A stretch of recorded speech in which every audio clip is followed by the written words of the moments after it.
Hello, Luther community. Welcome to chapel. I'm Ms. Sarah Punshon, and I'm here today to share some organizational strategies that may help support you over the next month or so with your online learning. You may be the type of student who's always felt confident in your organizational skills or one that doesn't feel as confident. But either way, during this uncertain time, our structure and routines have been completely disrupted, and not only have our organizational skills been tested, our motivation, task initiation, and our time management skills have as well. So you may find you're needing to refresh how you organize your time. Structure gives us comfort, so it's important to create that for yourself because it's something you can control.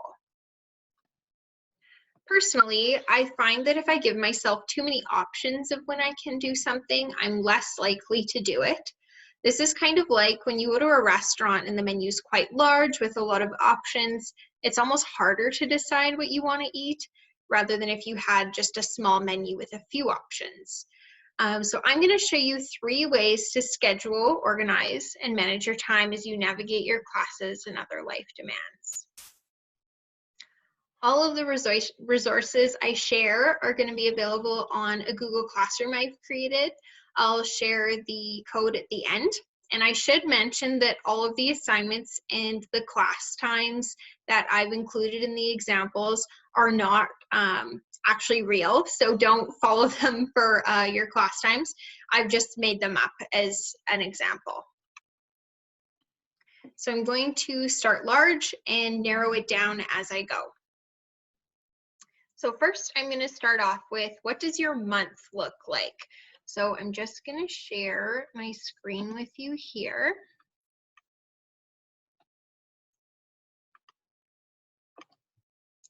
There we go. So here is a month view calendar. So I would recommend doing this at the beginning of every month. In this case, you might as well just do May as soon as possible and June as well, because we've kind of got just over a month left of school. But in a regular scenario, I would do it before the beginning of each month. As you can see here, I have all of the major due dates color-coded and put on the calendar. I don't have any class times or anything.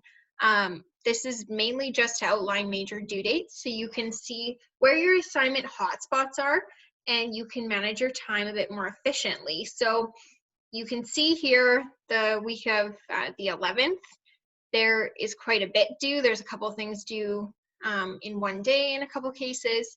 Whereas the next week, there's not as much. So this is so you can plan out your time to do things in small chunks. So you're not doing a couple huge assignments the night before. And then when it comes to a quieter week, you're just sitting there twiddling your thumbs.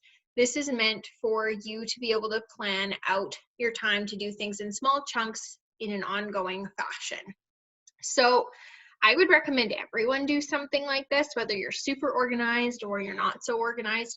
It's good to be able to see what your month is going to look like.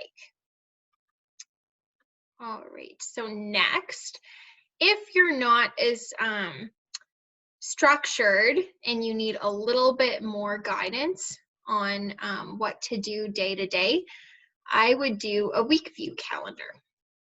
So here is an example of that.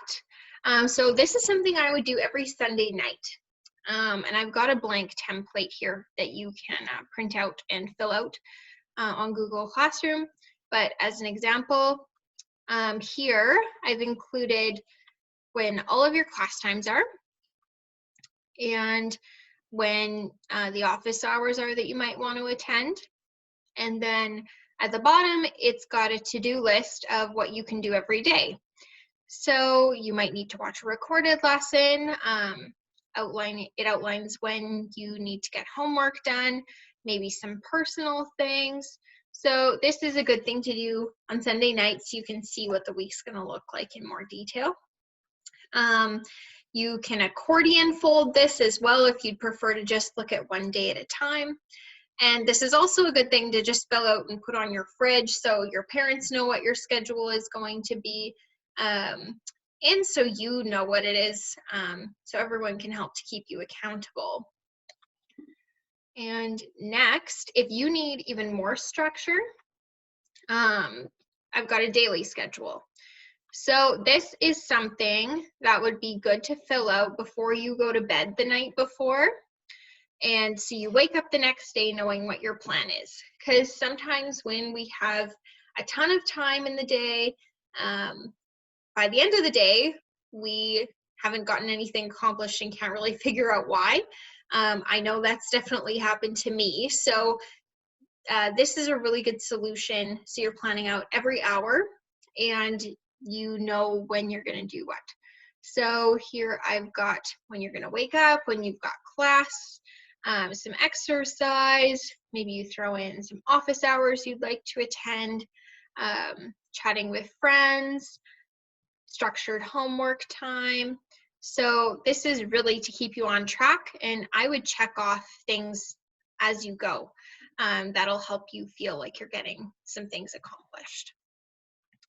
Great.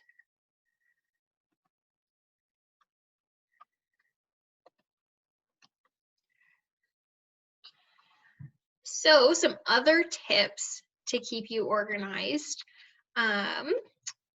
would be don't do your homework in your bed. That can give you trouble sleeping if you're doing homework in your bed, and it's not going to make you very efficient. So always have a designated workspace. Sometimes it's good to do homework at the kitchen table or something where your family is around, because that will help keep you accountable. And put your phone away. Easier said than done, but you're going to be way more efficient, and then in the end you'll end up having more time to yourself. So just put it away, crush your homework, and then you can have time on your phone. Keeping a consistent sleep schedule is also really important. As you can see on my daily schedule, I put like I think 10:30 to be in bed, and then wake up around 7:30. That'll make sure that you've got some routine and consistency, and it'll help you be more efficient, feel less sluggish, and just like you've got your normal routine back. I hope that some of that was helpful to you. If you'd like to use any of the examples I've shared, by all means, please do, and you can change them up in any way that you think will work better for you. They're not set in stone.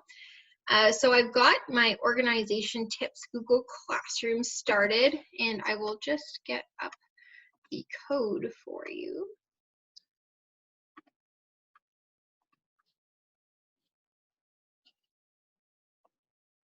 There you are.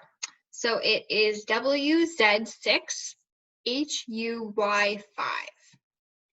So feel free to join and take one or all of those things. And I may post a few other things as well if I see there's lots of people joining.